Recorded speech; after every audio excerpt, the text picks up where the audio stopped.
Well, the tennis community is in awe of what my guest is doing right now. It is Randy Master. You can follow him on Twitter at Randy M. Master. He is the Chief Content and Business Development Officer at Bleachr, LLC, and TennisONE, which is a state-of-the-art, handy-dandy app that is a must for all tennis fans. And it is growing exponentially, and I'm excited to talk about it, and also excited to talk about Randy's career and what he's done and what has made him so successful and why he has this cherished love for tennis. I'm Bryan Fenley, an anchor at Fox Sports Radio and also a broadcaster for USTA. So, Randy, first of all, really appreciate you doing this. I wanted to start with this. So you have a background working in sales. You were at Tennis Channel working in sales. So what I take from that is you're really good at persuading. So what is it about that persuasive gene you have that has made you so successful in growing and establishing this app and getting it out there and getting more people to digest and consume it? Well, first of all, thanks for having me on. And well, let me start with the app. The tennis app started as kind of a subset of a Bleachr platform. And the original goal was to create, and this is when I came on, was to create white label apps for tennis tournaments that were very expensive, not only to develop, but they were expensive for the tournament to purchase the software from us. So ultimately what we did was we said, this isn't a great model. It's too expensive for these tournaments, 250s especially. Why don't we ask them and persuade them, just like you're saying, to bring their apps into the TennisONE app. So when you talk about persuasion, that was the first thing we had to do, Brian. We had to get people to believe not really in Bleachr, but to believe in the TennisONE app, first and foremost. And the way we did that was to build a platform, a TennisONE platform, and a mobile app tennis platform that we don't think there's anything like it out there, that has grown over 18 months, 8 of those in a pandemic, mind you. So that was a tough place to start. But yeah, it was all about persuading tournaments to come into our app, persuading players to come into our app, persuading guests that come on my Changeover Chat show to come into the app. And really, it's grown to 100,000 downloads and about 12,000 daily active users. So yeah, my background in sales and relationships, which come from a background in sales, has really paid off. And I'm glad that my boss, Kristen Gear, who's the CEO of Bleachr, gave me this opportunity and to both sell and use my persuasive abilities that I've had my whole career to really make this an app where anybody will come into it. I don't care if it's Tracy Austin, Mary Carrillo, if it's a 500 or 250 level event or 1,000 level event. Everybody wants to be part of it. And yes, it is a sales job above anything else, whether it's selling advertising or it's persuading tournaments or stars to be within the TennisONE platform. And you have persuaded a lot of stars to be on your, first of all, your Changeover Chat.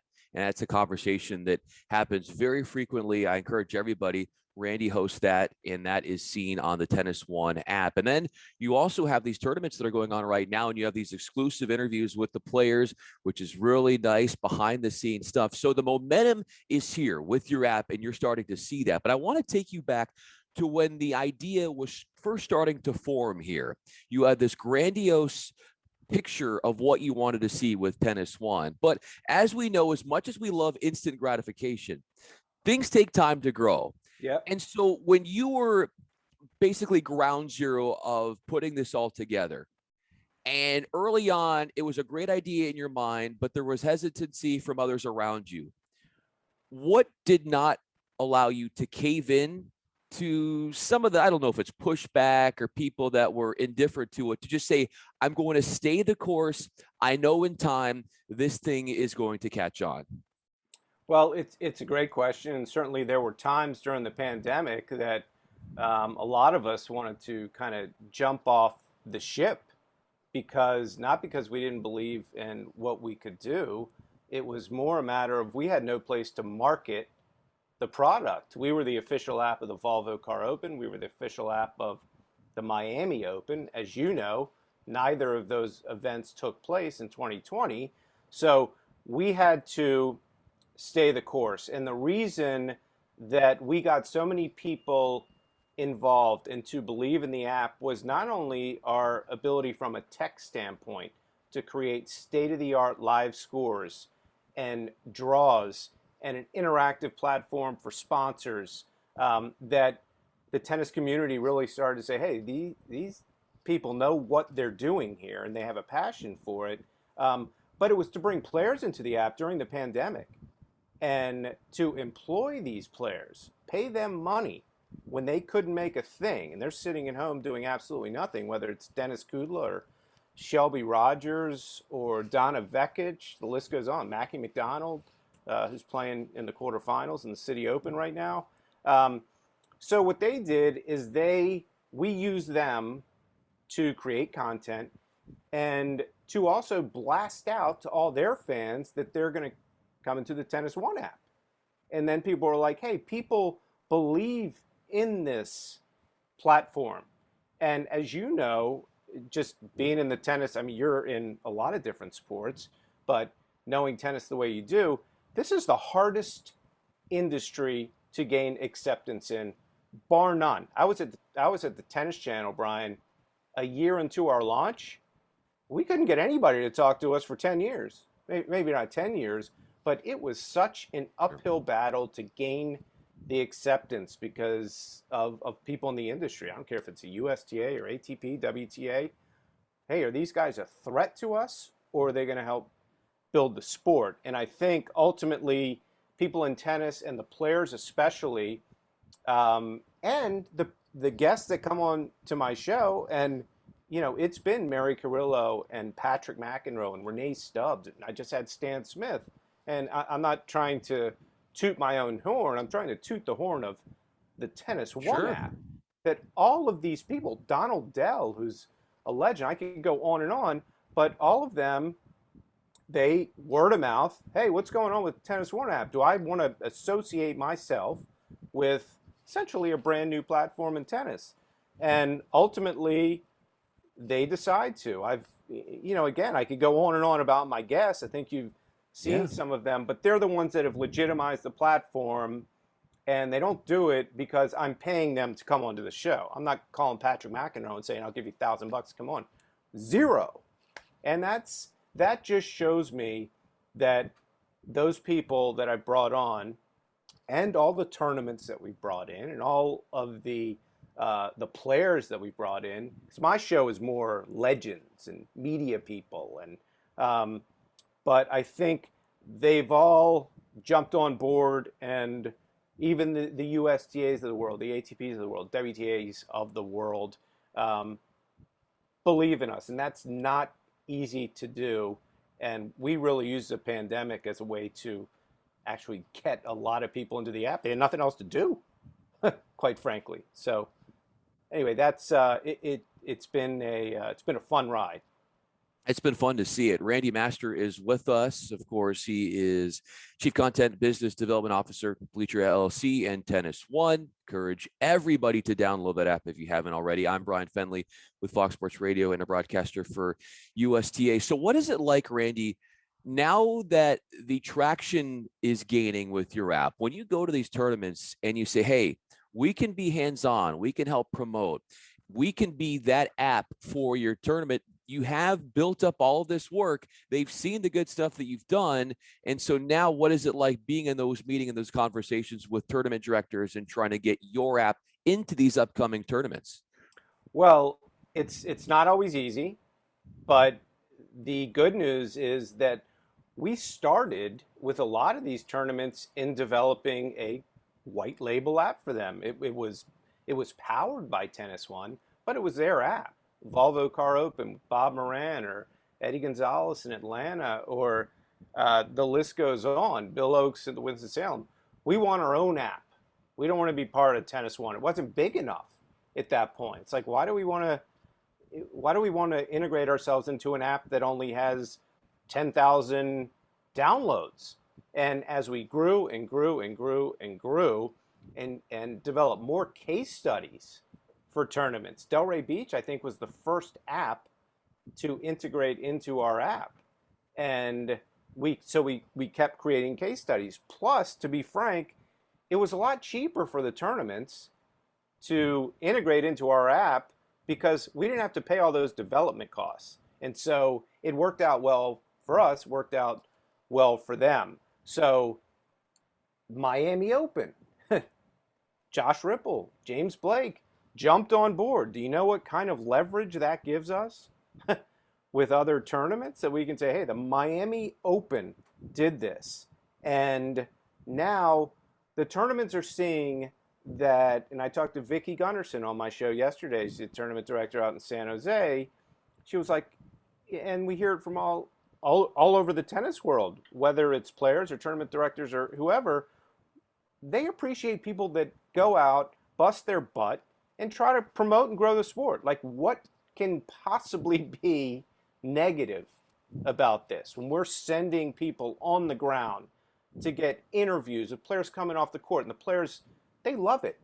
I mean, Jack Sockett's like, this is great. You know, I have somebody else to, promote myself. It's if Jack needs any more self-promotion after that war the other night against Yes. against What a Rafa. match. But at the end of the day, the tennis world they reward people that bust their butt and create a platform that gains respect, and they see it gain respect from people that they respect.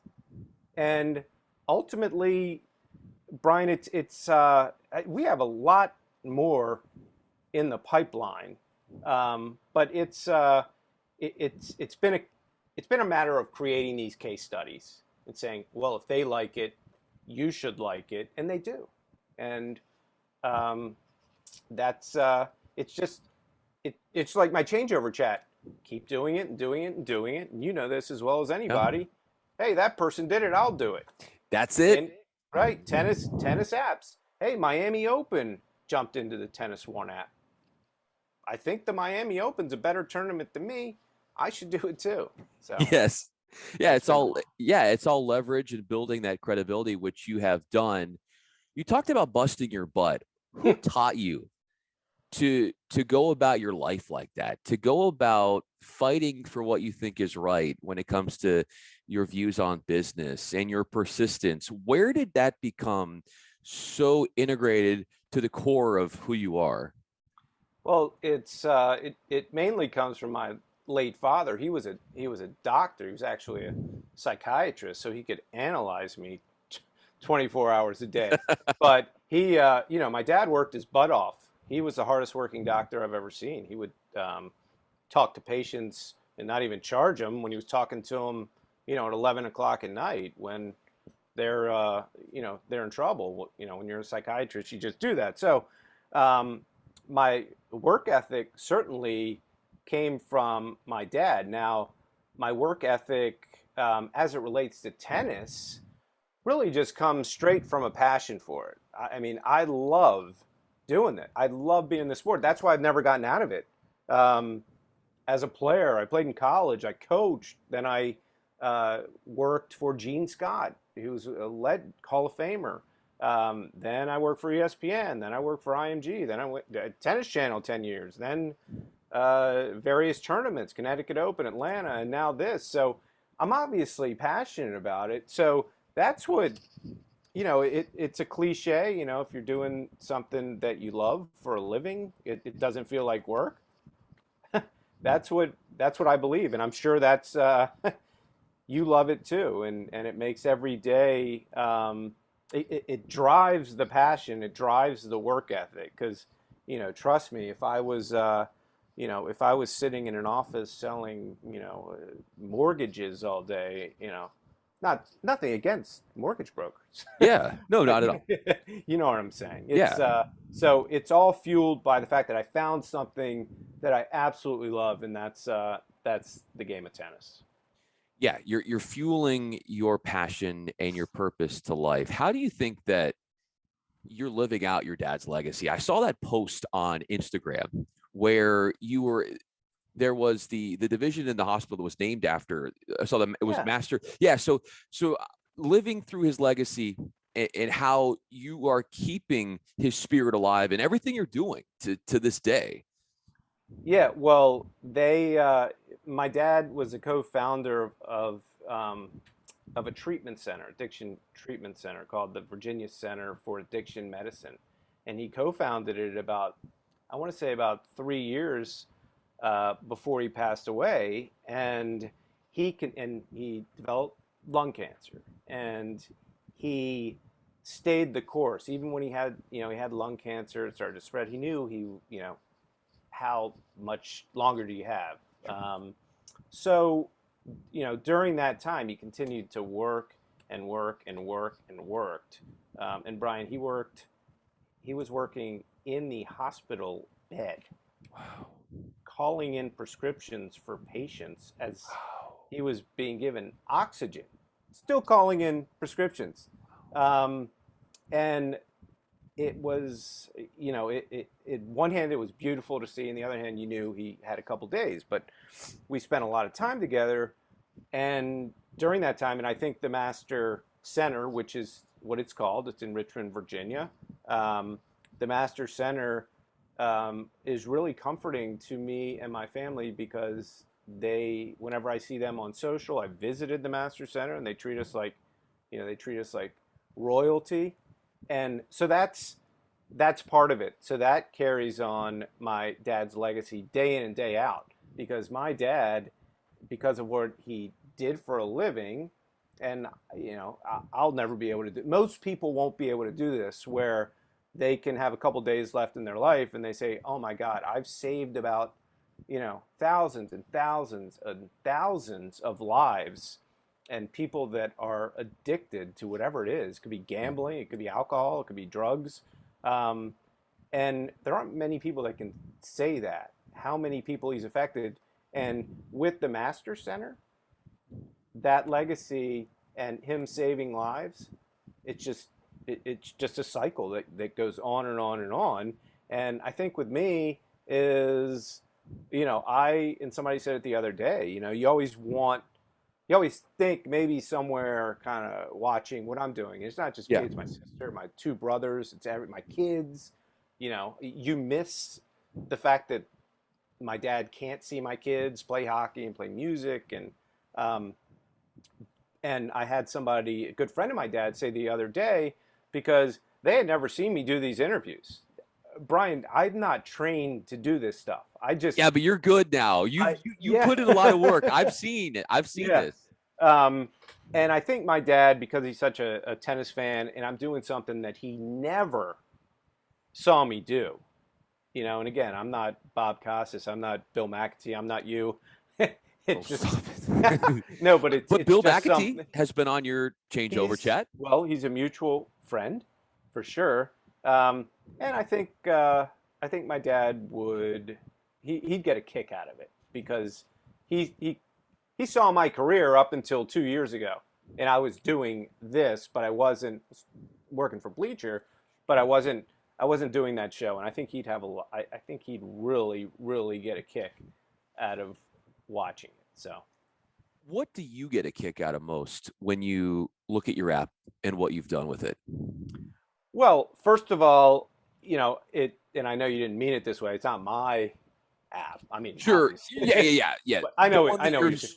yeah, you spend so It's much time yeah. helping I knew build what up. you meant. Yeah. So it's we're so proud of it. We have an incredible team that surprises me every day. First of all, Kristen, it comes from the top. Kristen Gear, CEO. She works harder than any CEO, honestly, Bryan, that I've ever seen in my life. Wow. She just does. She's committed. She's committed to this because she knows that we have a great product. So it starts with Kristen. our tech team is led by a guy named Dan Fisher. He's the chief technology officer. Now, he speaks a language that I will never speak. It might as well be a foreign language. But I've learned more and more and more about his world, and people that are coders and iOS developers and Android developers. And the one of the issues with me being remote, everybody's remote, is that I don't get to interact with those folks on a daily basis. I can't just walk into their office and say, what are you doing in here? There's all kinds of weird coding that's like, what are you doing that connects to what I'm doing? And so we have a stellar team. There's a guy named Jordan Winan, we're joined at the hip. He's our marketing director. The interesting thing, Brian, is we have people out in the field, very young, talented people who can go to tournaments like now in Sure. Atlanta and in Miami, wherever it is. They're very, very aggressive in a good way. I'm going to get that interview. I'm going to talk to the tournament director, the tour people. I'm going to make sure that I'm going to have access to the players, because we want this. And look on Twitter. Well, first of all, you said my Twitter nobody follows me on Twitter, so just let's. Well, we're going to build that up. That doesn't yeah. mean it's not going to happen. Yeah, Instagram is good because I mix it. Sure. Change over chat and my kids doing what they do. So There you go. Anyway, regardless, it's an incredible team, and it's when I was kind of coming up in the business, I did not see a whole lot of 22, 23-year-olds that will go down to a professional event and not only get the access that we need, but really be good at interviewing, that didn't get into TennisONE Bleachr because they wanted to interview players and things like that, but they're so good at it. It's amazing. They ask the right questions. We continue to hire people that I didn't know had that talent. And for somebody that's never done it, maybe some studied it in college a bit, they're so good at it. And I'm proud of that. So when I look at the app, there's so many things that I'm proud of, that the team continues to. We're always thinking ahead. And it's my job to be able to go into the marketplace and talk about not only what we do on a daily basis and why we think we're better than any tennis app out there. And I really do believe that. It sounds biased, but I honestly believe it. I've never seen anybody we're certainly different than anything that's ever been done. But I look at it and I'm just so proud of what it's become, and it's leadership from Kristen, and there's a work ethic from everybody that is involved in the app, and and we're never satisfied with where it is. So you're going to be seeing a lot of new things from us, especially in the streaming part of it. Fantastic. And the gaming part of it with our bracket battle game. So there's a lot we're proud of. I can't wait to see all of that unfold, and I encourage everybody to get on board with TennisONE. Download the app so that you can enjoy all of the different options that play into the app and what you can do. You can spend hours on that app if you wanted to, Randy, and that is certainly your goal. Final question for you, and this is sort of a fun one. You talked about how you work with a really stout and strong technology team, and they're working on the coding and all this stuff. If I was on the court with you and we were playing a singles match, what would it take for me to decode your game so that I could win a set off of you? Well, first of all, I'm 51 years old. My 14-year-old self would have destroyed me now. But it's a quick, funny story. When I worked for Gene Scott, he's a Hall of Famer. He made it to the semis of the USTA Open, French Championships. When I worked for him, he took me out to hit and to play sets. And I'm going somewhere with this a few times. And he I'm like, well, I'm like 26, and Gene is, whatever, 55 or something like that. I'm gonna run him all over the court, and uh, and all of a sudden he just started to drop shot. He was toying with me, drop shot after drop shot after drop shot, and this is essentially what you would need to do Okay, I'm to taking break me notes. down. But Yeah. I don't know if I could get to these drop shots anymore. But Gene just kept throwing in drop shots, and I basically get to the drop shot, kind of just push it back over. Gene would lob me. I'd go back and throw one up. Gene would hit an overhead, the point's over. And he just never stopped doing it. And we got into the locker room after he just, I don't know, it was 1-1. Just absolutely took me to the woodshed, as Brad Gilbert would say. So I'm like, Gene, like, I'm young. I think I'm a pretty good player. And he was like, Randy, as soon as you stood halfway between the baseline and the back curtain Ah, and started hitting this open stance topspin forehand and kept doing it and doing it and doing it, I was like, I guarantee you, we're going to put the first serve in play. He's going to be standing about halfway. He's going to return serve. Basically, where Rafa returns serve, but I can't hit it 400 miles per hour. And he said, as soon as I saw that you played so far back in the court, drop shot, drop shot, drop shot. He was like, why didn't you ever change? And I'm like, I don't know, maybe because I'm not that smart of a player. But anyway, not saying I don't think it all in the court, but you can. Uh, there are a lot of ways. There are a lot of ways to break me down, and my body's breaking down. oh, I ran 2 New York City marathons. That wow. that was 20 years ago, Brian. I can't run if it's 26 miles. I can't run 2.6 miles right now, and that carries over into my tennis game. But anyway, I'd love to hit with you sometime. That'd be fun. And Yeah, Randy, whatever tactics that you don't have when it comes to playing, you bring it out in what you're doing in the business world. So it all makes up for itself in the end with Tennis yeah, One. I absolutely. encourage everybody to download Tennis One, make it a regular part of your day. It is a lot of fun, and there's so many different things to get involved with when it comes to the app. He is Randy Master. I'm Bryan Fenley. Randy, thanks so much for doing this. This was a lot of fun. Yeah, thank you, Brian. I enjoy watching you on everything that you do.